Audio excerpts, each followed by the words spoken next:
Morning or good afternoon to each and everyone, especially to our beautiful instructor, Ms. Neng Akmat Salipada, and I am Rehani M. Malungan, and we are the Group 1.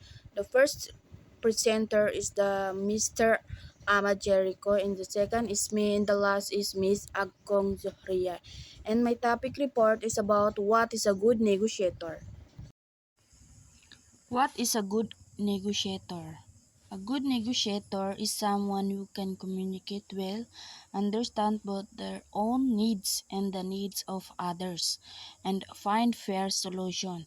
So, ang meaning ng good negotiator is same lang sila ng pamamaraan or way ni mediator. Sila yung gumagawa ng way solution to resolve the conflict. But ang pagkaibahan lang ni good negotiator at mediator is si good negotiator is kasali siya sa buong conversation na yun, unlike kay mediator is hindi siya kasali sa dalawang parties na yun na maka-conflict.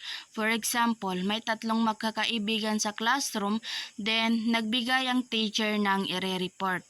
Then, yung dalawang magkaibigan na yun is pareho silang napili na i-report, then nagkaroon ng conflict, then doon na pumapasok yung isa nilang kaibigan, which is yun yung tinatawag na good negotiator. Tapos siya yung gumawa ng way o solution to resolve the conflict ng kanyang mga kaibigan.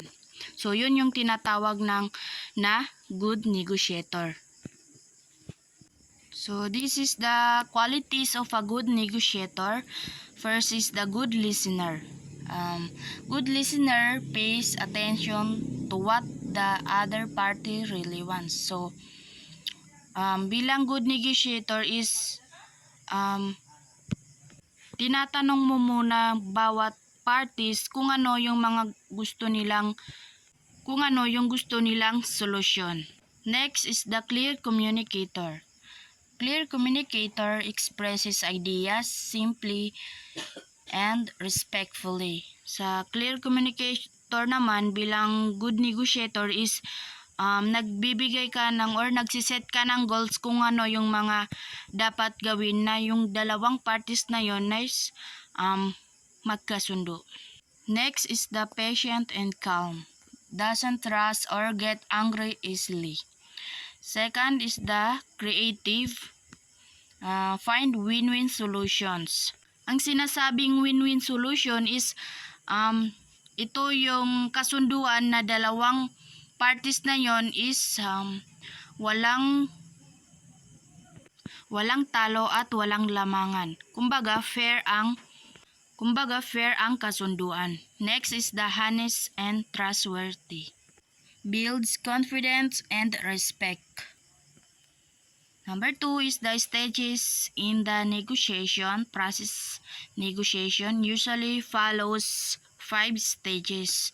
First is the preparation. Preparation, gather information, set goals, know your limits.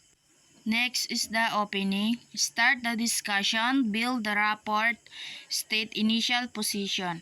So, dito na nagsisimula yung mga discussion and then build the rapport. Ang meaning pala ng rapport is, for example, ako and si Agkong is magkausap kami, then nagkakaroon doon ng comfortable, trust each other, and then so yun yung tinatawag na rapport. Next is the exploration. Exploration, share interest, ask questions, understand the other side's needs.